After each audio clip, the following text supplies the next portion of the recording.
Si l'espoir fait vivre, celui qui vit d'espoir meurt de faim. Ce qui éclaire l'existence, c'est bien l'espérance. La liberté n'est pas une utopie, c'est plutôt un art. Vivre sans espoir, c'est vivre sans exister. Mesdames et messieurs, bonjour à vous. Bienvenue à ce plateau politique sur TPC Plus TV ce dimanche 20 mars 2022. L'invité est bien présent au plateau avec moi, professeur Christophe Gandonou. Bonjour. Bonjour, monsieur le journaliste. Merci d'accepter cette invitation. C'est moi. Avec vous, nous allons parler actualité politique au Bénin, de la provincialité jusqu'au plan national. Pour démarrer, nous allons tenter de vous demander comment se porte le conseil communal, puisque vous êtes le premier adjoint au maire au niveau de la commune de la provincialité, professeur. Comment se porte ce conseil communal aujourd'hui? Merci, monsieur le journaliste. Je peux dire que le conseil communal de la provincialité se porte tant bien que mal. Tant bien que mal. Parce que c'est vrai, nous arrivons à faire ce qu'on doit faire, mais il y a quand même un certain nombre de problèmes. OK. À À l'interne. qui font que tout ne se passe pas comme prévu. Vous savez, au sein de notre parti, le parti majoritaire, L'Union progressiste. l'Union progressiste, tous les conseillers n'accordent pas le violon à la façon dont la commune est gérée. Par le maire Joseph Oncarin. Absolument. Ce qui fait que il y a du mécontentement au point où un groupe de 8 conseillers s'est constitué contre, disons, le maire, contre la façon dont le maire gère la commune pour le ramener à l'ordre. Donc voilà la situation. Évidemment, cette situation s'élargit aussi un peu aux conseillers du Bloc républicain. Puisqu'ils font partie entière du conseil communal. Et que je peux dire même qu'ils sont les premiers à dénoncer un certain nombre d'actes de mauvaise gouvernance du maire. Donc aujourd'hui, on essaye de faire ce qu'on peut, mais le climat n'est pas bon. Et qu'est-ce qui sous-tend cet état de choses au sein du conseil communal? Qu'est-ce qui s'est passé? Non, vous savez, les élections communales de 2020 ont été considérées dans la plupart des communes comme des élections charnières.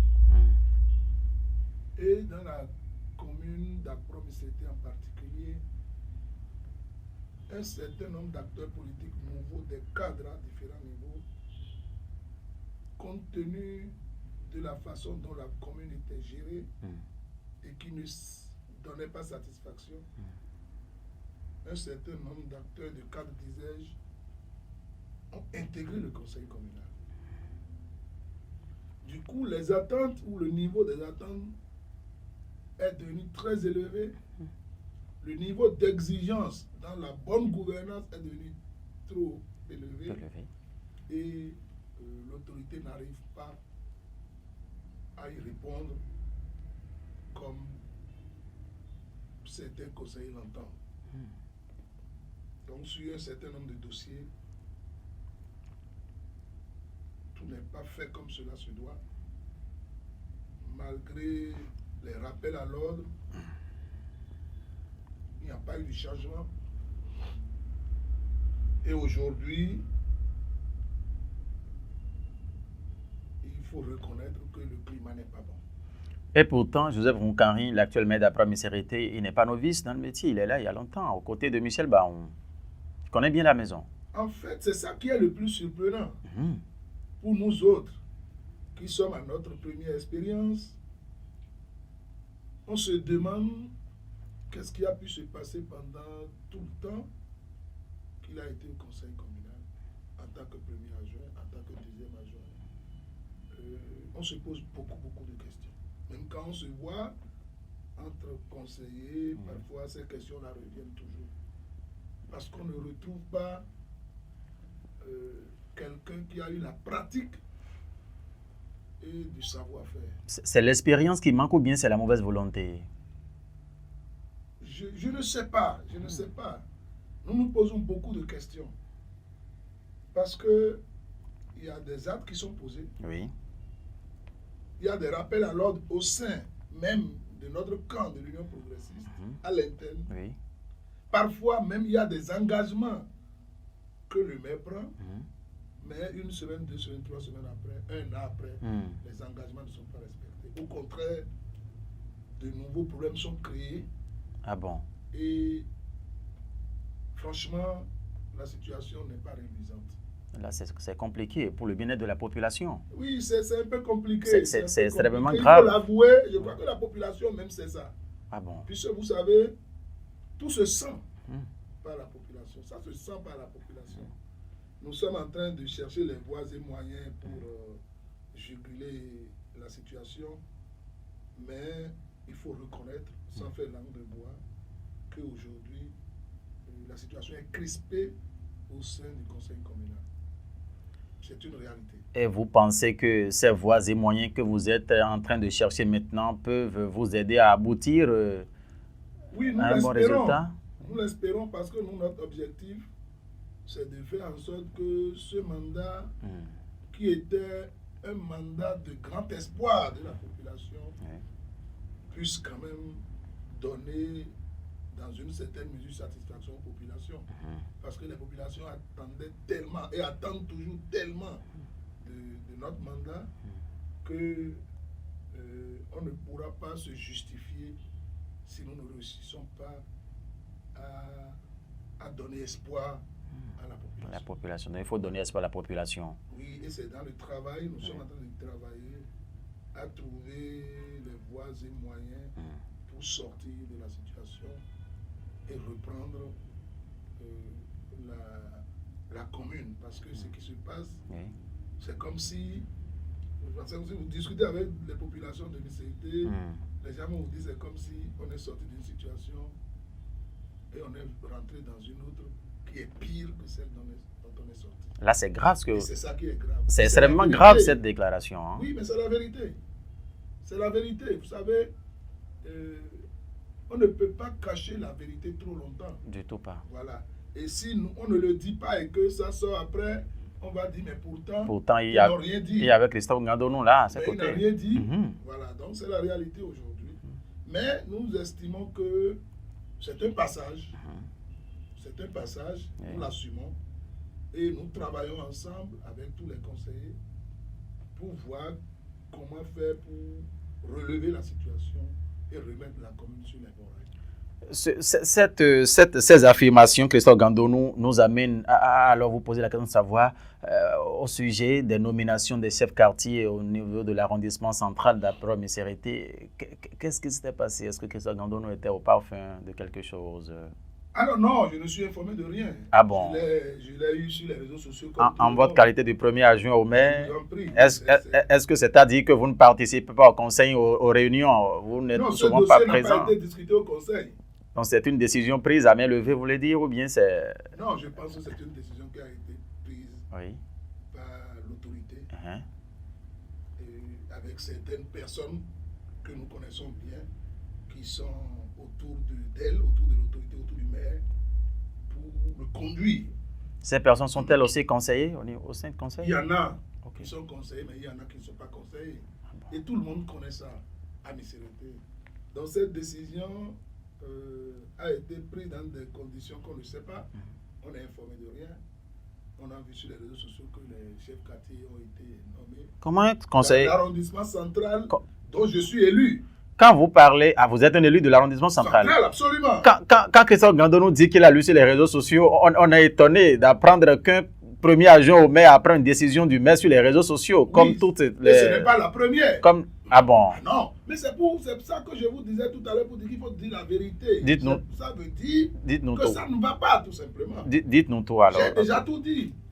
C'est que ça ne va pas. Et la nomination des chefs quartiers n'est que la suite logique de tout ce que j'ai décrit. Et vous savez, cette décision, le jour où je l'ai lu, c'était un lundi, le lundi 14 février, si je ne me trompe pas. Oui. J'étais tellement surpris que j'ai gardé mon calme. Et je peux vous dire que les premiers à me contacter, ce sont les anciens chefs quartiers qui ont été enlevés. Pour ces quartiers, pour la plupart, sont PRD, n'est-ce pas? Sont du parti du Renouveau démocratique. Oui. Ok. Pour la plupart. Mais pas tous. Ok, d'accord. Donc, effectivement, certains d'entre eux m'ont appelé pour me demander qu'est-ce qui se passe. J'ai dit, mais c'est quoi? J'ai fait comme si je n'étais pas informé. Ils ont dit, mais on vient de constater que on a nommé d'autres personnes à notre place. Je leur ai dit, ah bon? Ah, je leur ai dit clairement, je ne suis pas informé. Et donc, c'est ça, aujourd'hui, la gestion de la commune d'Apporo-Miserete. Mais, nous n'avons pas peur de ça. Nous n'avons pas peur de ça parce que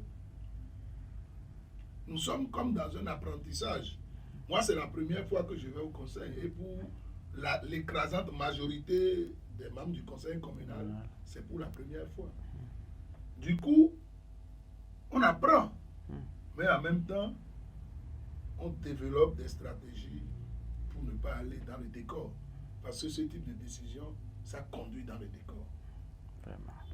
Et vous savez, l'aspect le plus dangereux de cette décision, oui, c'est que lorsque la décision a été prise, les maires, les adjoints aux maires, les préfets des 6 départements du Sud étaient en réunion à Lokossa. Ce lundi-là même, ça, la réunion, on était là dimanche, la réunion a commencé lundi. Et c'est le lundi que les réseaux sociaux ont commencé par publier. Et tous les maires, tous les adjoints ont été informés là-bas. Puisque vous savez, on est sur des forums ensemble, donc dès que ça sort, vous savez ce qu'un adjoint au maire d'une commune m'a dit. Dites-nous. Il m'a dit, dès qu'il a reçu ça, quelque temps après, les militants de sa commune ont commencé par l'appeler pour dire maintenant, ils n'ont qu'à nommer aussi les chefs quartier parce que M. était là déjà fait. Mais c'était à sonner le glas. Voilà, du coup, c'est devenu un problème national parce que vous pouvez imaginer que le militant de Boukoumbe qui attendait, qui n'a pas pu, peut-être un candidat au communal qui n'a pas pu se faire élire, qui attend d'avoir quand même quelque chose de politique, qui voit ça, il va commencer par sonner ses responsables pour dire, ah, à Miserete, on a déjà nommé les chefs quartiers, nommez-nous les chefs quartiers, remplacer les anciens, parce que nous voulons prendre des postes. C'est ça, je crois, un aspect que les gens n'ont pas vu en posant l'acte. C'est gravissime. C'est un problème national qui a été créé. C'est un précédent dangereux. Est-ce que Apporo-Miserete ne fait pas exception en matière de cette affaire de chef quartier, puisque selon les informations, ces chefs quartiers ont été nommés suite à un arrêté, une décision de la Cour suprême. Il y avait eu des trucs comme ça. C'est vrai. C'est vrai qu'il y a eu une particularité. Voilà. Mais en son temps, quand le problème s'était posé, vous savez, quand vous voulez poser un acte, en tant que dirigeant de ce niveau-là, il y a 2 aspects. Le premier, Christophe Gando. Vous avez l'aspect administratif et vous avez l'aspect politique. L'aspect administratif, effectivement, les élections locales avaient eu des problèmes dans notre commune. On a dû nommer des chefs quartiers. Mais lorsque vous voulez prendre cette décision, il y a d'autres interprétations, d'autres implications que vous ne maîtrisez pas.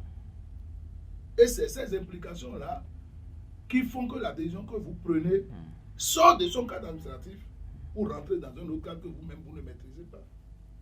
Et ce problème avait déjà été posé en son temps. J'avais dit, il faut demander à la hiérarchie si on a la main pour nommer les chefs quartiers. Donc, à un moment donné, certainement, il y a des choses que je ne maîtrise pas. Des raisons que je ne maîtrise pas qui ont poussé donc à ces nominations. Aujourd'hui, 2 jours après, l'injonction est venue de la hiérarchie pour demander qu'on qu'on annule dans les mêmes conditions. Dans les mêmes conditions, les arrêter. Vous voyez ce que ça veut dire pour une administration? Ce n'est pas bien pour une administration. Ça décrédibilise l'administration.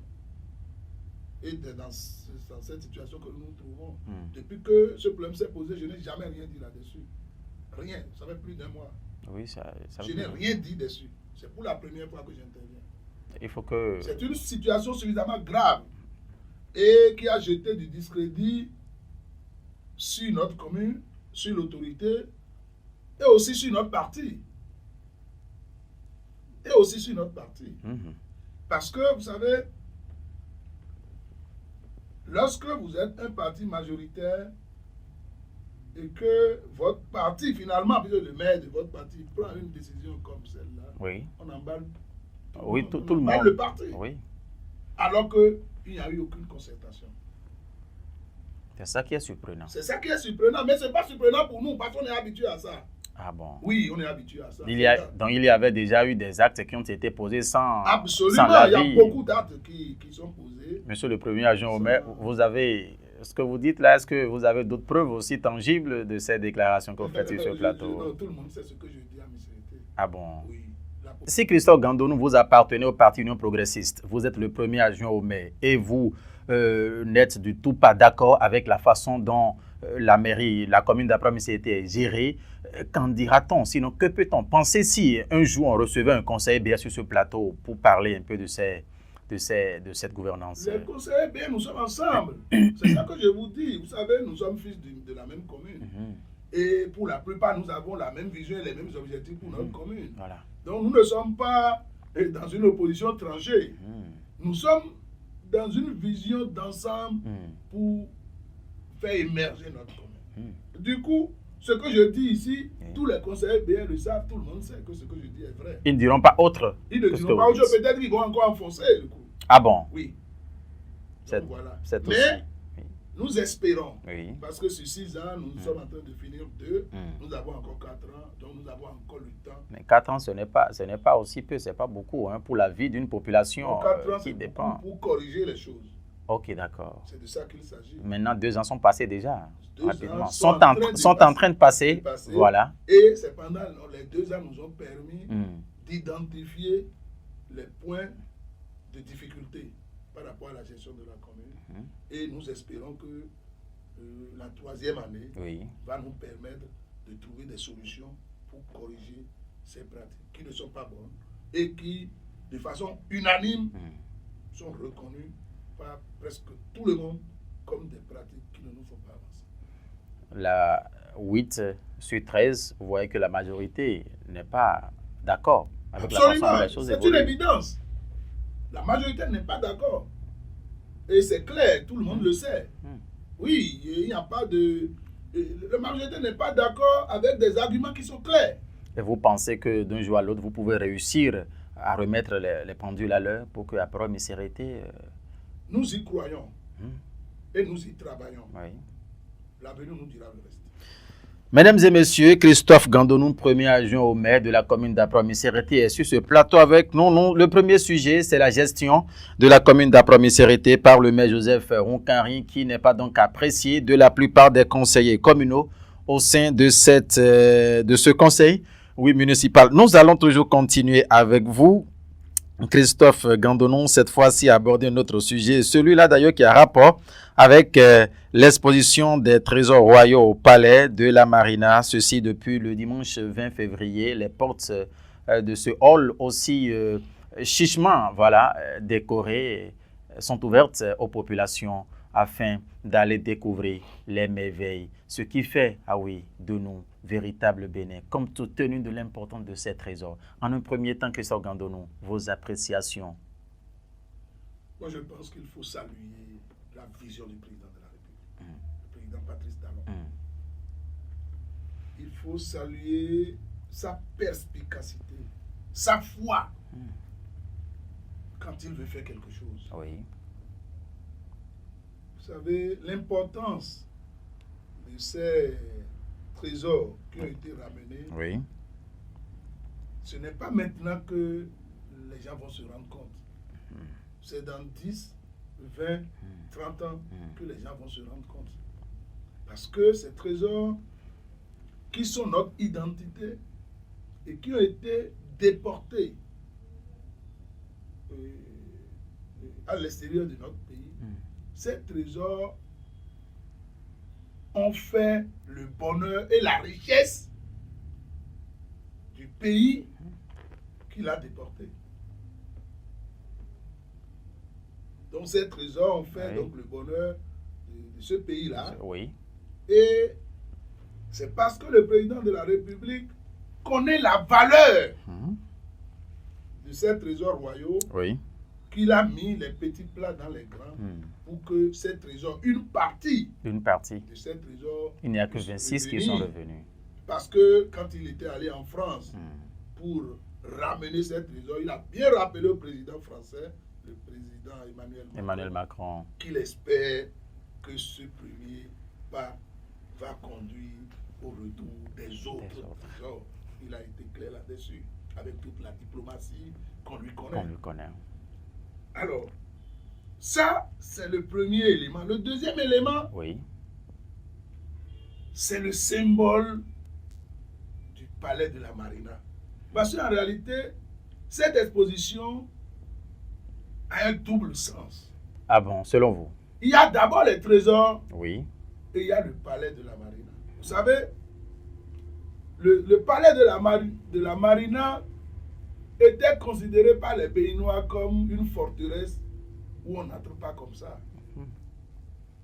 Et lorsque vous écoutez, vous vous rappelez de ce que le président Boni Yayi, l'ex-président, donc qui a laissé le palais de la Marina en 2016, ce qu'il en a dit lors de son dernier passage, vous vous rendez compte du changement qualitatif qu'il y a eu dans cette maison-là. Donc, en faisant cette exposition à l'intérieur du palais de la Marina, le président de la République permet également aux Béninois d'aller découvrir ce que ce palais est devenu. Avant maintenant de parler des trésors royaux. Et je trouve que c'est génial.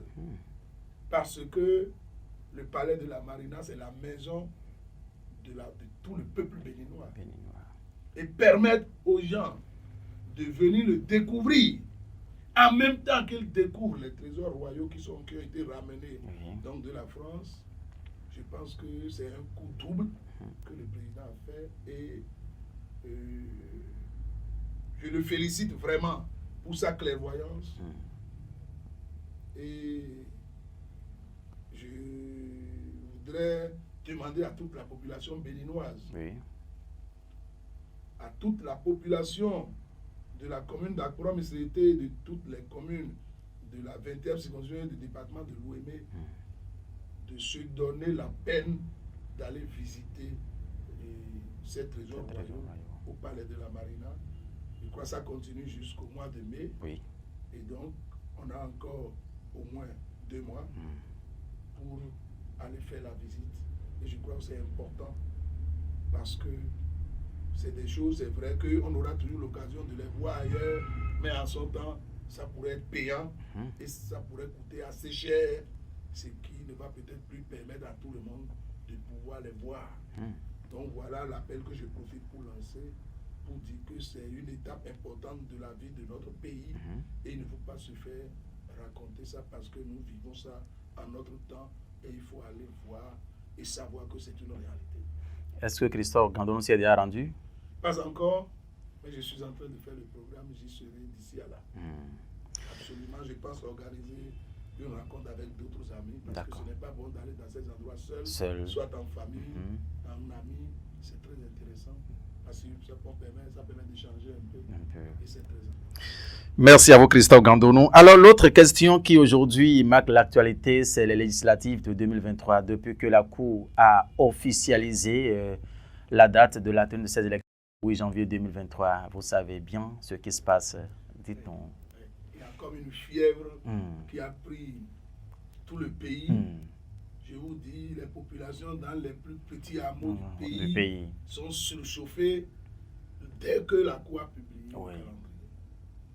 Parce que c'est des élections très importantes. savez, ces élections sont d'autant plus importantes qu'elles viennent dans un contexte du changement du fonctionnement du système partisan que nous avons expérimenté avec les élections communales, qui a laissé un peu de traces, et les populations qui disons, espèrent avoir plus de visibilité, parce que vous savez, dans certaines régions du pays, les élections législatives de 2019 ont laissé des traces, de mauvaises traces, et certaines populations sont préoccupées par la possibilité de profiter de ces élections de 2023 pour effacer les traces laissées par les élections de 2019. Et ces élections sont d'autant plus importantes qu'elles conduisent à la fin, en 2026, à un couplage avec les élections présidentielles. Donc, c'est tout ça qui fait l'effervescence, qui justifie l'effervescence qu'il y a autour de ces élections. Et aujourd'hui, dans tous les états-majors politiques, c'est le branle-bas. Vous avez beaucoup d'actions qui sont menées, et c'est normal, c'est la vie politique qui est ainsi faite. Et il faut espérer donc qu'au bout de tout ce processus, que notre pays puisse se doter de députés qui seront à la hauteur de la responsabilité et qui feront avancer notre pays. Je crois que c'est le plus important. N'est-ce pas? Voilà. Christophe Gandonou, cette fois-ci, plusieurs autres partis vont aussi participer à ces élections. Pensez-vous que cette lutte-là sera aussi facile? Alors, la lutte électorale n'a jamais été facile. Vous savez, parfois, lorsqu'on prend les communales passées, il y avait eu, disons, 4 partis. 4 partis, oui. L'UDBN y était, le PRD y était, le FCBE, l'Union et le BR. Mais ce n'est pas parce que c'était 4 partis que les élections étaient faciles. Du tout pas. Voilà. Ce n'est pas le nombre de partis qui détermine la difficulté ou la facilité des élections. C'est la valeur des partis qui détermine. Nous parlons des difficultés puisque vous savez aujourd'hui, les militants du parti X rejoignent le parti Y. Et il y a ce méli-mélo là qui s'observe, raison pour laquelle c'est l'aspect surtout que nous voulons aborder. C'est cet aspect-là. Justement. Oui, bon, vous voyez ça, on ne peut pas éviter ça. Vous savez, il y a des actions de charme que certains leaders politiques font en direction des militants d'autres partis, peut-être compte tenu de la faiblesse de ce parti dans le secteur, parce que vous savez, c'est aussi ça la réalité. Voilà. Quand vous prenez les partis politiques, chaque parti, en tout cas certains partis ont des fiefs naturels. Pour ce type de raisons-là, des militants peuvent quitter un parti et aller dans un autre tout simplement parce que leur proximité, leurs amis, leurs proches sont déjà nombreux dans l'autre parti. Ils se retrouvent pratiquement seuls contre tous. Et c'est facile, lorsqu'ils ont un appel de pied d'un leader d'un autre parti, ils peuvent facilement céder. Donc je crois que c'est des choses, c'est des réalités. Et le plus important, c'est que tout ça soit durable. Que ça ne soit pas des choses de façade, que ce soit des choses qui sont réfléchies, et que ceux qu'on dit réellement qu'ils ont changé de camp étaient véritablement du camp qu'on leur prédisait, et qu'ils ont réellement changé de camp. Parce que vous savez, on a assisté à des démentis par-ci par-là, et dans le cas de ce qui s'est passé il n'y a pas longtemps là. Christophe Gandonou, excusez-nous, pour des raisons techniques, nous allons devoir attendre un peu pour voir si la réalisation... Ok, d'accord. Vous pouvez continuer, Voilà, donc je disais que par rapport à cet appel de pied, qui a eu lieu avec des militants UP, des militants FCBE qui ont changé de camp pour aller dans le BR dans la 20e. On a tous assisté à un démenti. Et donc, vous voyez, quand c'est comme ça, il y a du flou et on ne sait pas qu'est-ce qui est vrai, qu'est-ce qui est faux. Voilà. Donc, et dans tout ça, on fait avec. Voilà. Ce qui est aussi surprenant quelque part, c'est qu'on sent ces mouvements-là du BR, mais l'Union progressiste, surtout au niveau de la 20e circonscription électorale, ne se fait pas encore sentir. Vous savez, les personnalités ne sont pas les mêmes. Les stratégies ne sont pas les mêmes. Les pratiques ne sont pas les mêmes. le jeu politique ou le jeu électoral, ce n'est pas le jeu de chercher à débaucher les militants d'un parti. Ce n'est pas seulement ça. Ceux qui le font. Et moi, personnellement, je ne le conçois pas comme ça. Ok. Non, pas du tout. Parce que l'Union progressive dans la 20e, c'est le plus grand parti. Voilà. C'est cela vous vous contentez là? Non. Est-ce qu'il vous rassure? Je commence, c'est un développement que je commence. Allez-y, allez-y. Ça veut dire que notre première stratégie, c'est d'abord de renforcer notre équipe. C'est-à-dire, nous avons déjà une équipe qui a fait des batailles et qui a gagné ces batailles-là. Ça veut dire que nous avons le potentiel qui est là. La première des choses, c'est qu'il faut maintenir ce potentiel. Lorsque vous amenez des militants par les jeux de changement de parti, etc., vous créez une sorte de désordre dans votre camp. Parce qu'il y a des gens qui étaient là. Ceux qui viennent, que vous avez débouchés, vous les logez comment par rapport à ceux qui étaient déjà là? On les rassure que de faire tout comme si c'était chez eux. On les rassure. Oui, mais la réalité est autre. Parce que lorsque vous venez, vous avez des gens qui étaient là depuis. Bien sûr. Et vous venez. Comment vous vous intégrez dans ce qui existait déjà? Surtout que pour le cas de l'Union progressive qui existait déjà, c'était un potentiel de victoire. Ça veut dire que notre premier objectif à l'Union progressive dans la 20e n'est pas forcément de chercher à amener des gens d'un autre parti. C'est d'abord de bien asseoir ce qu'il y a avant d'aller à la recherche. Pas forcément des gens qui sont déjà dans d'autres partis, mais il y a des gens qui sont là, qui sont des leaders et qui n'ont affilié à aucun parti. D'accord. Vous comprenez? Oui, nous, très bien, nous vous suivons. Voilà. Voilà, je disais que nous, notre stratégie à l'UP, ce n'est pas de déboucher forcément les militants d'autres partis, mais de bien fidéliser nos militants, de nous ouvrir aux nombreuses personnes qui, pour une raison ou une autre, n'ont pas d'affiliation politique, et de les ramener à nous pour agrandir notre base, avant maintenant de nous laisser aller, pas pour aller déboucher, mais pour voir les gens qui sont déçus de leur parti et qui souhaitent nous rejoindre. Voilà. Mais nous, on ne souhaite pas, en tout cas dans la 20e, faire un arrow sur les militants des autres partis. Nous voulons construire notre parti à partir de ce que nous avons et nous voulons élargir en direction de beaucoup de gens qui, pour une raison ou une autre, ont décidé de n'appartenir à aucun parti politique. Nous savons la réalité de notre terrain. Il y a beaucoup de gens. Même après les législatives 2019, après les communales, il y a des gens qui ont appartenu à tel ou tel autre parti, mais pour diverses raisons, qui ont décidé de ne plus militer dans aucun parti. Et nous avons du travail à faire envers ceux-là. Mais la première chose, c'est d'abord de bien asseoir notre base qui existe et qui a montré sa performance avant donc de nous régler à ce jeu. Est-ce que Christophe Gandonou rêve aller à ces élections? Alors, rêver d'aller à ces élections, ce n'est pas... Je suis un acteur politique. Bien sûr. Donc, je peux un acteur politique de mon rang ne pas exclure. Mais vous savez, ce n'est pas l'individu qui décide. Vous savez, j'ai l'habitude de dire d'abord aux jeunes, aux populations de Bissérité, que je suis une pièce qui est mise à leur disposition au plan politique.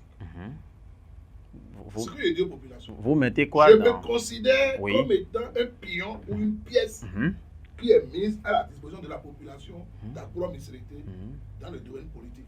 C'est ça. Et c'est à la population de faire de moi ce qu'elle veut. Ce qu'elle veut.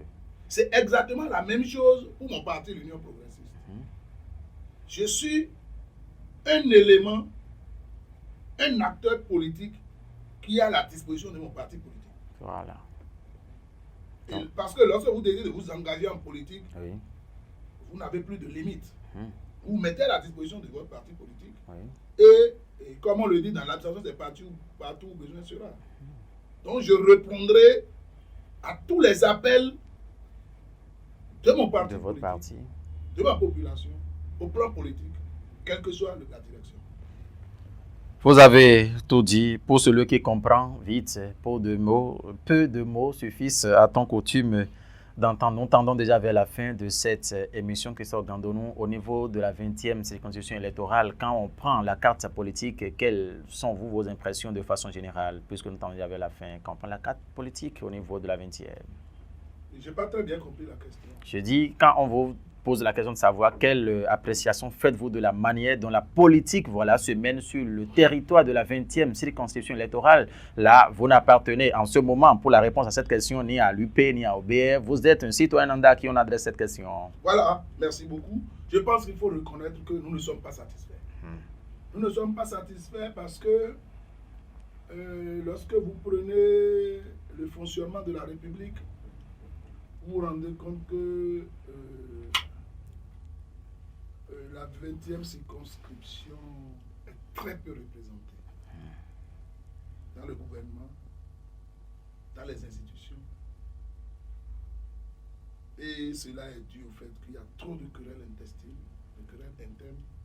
Comme vous l'avez dit, c'est sans limite de parti, c'est tous les partis compris. Oui, bien sûr. Voilà. On vous enlève votre casquette d'acteur politique maintenant. Vous parlez en termes d'un... Donc, en tant que citoyen, quand nous regardons la façon dont le système politique de la 20e fonctionne, on a l'impression qu'on se mange le nez et nous empêchons par nos pratiques, nos mauvaises pratiques à l'interne, nous empêchons le développement ou l'essor politique de notre circonscription. C'est l'impression qu'on a, je crois que c'est l'impression que le citoyen lambda de la 20e circonscription a.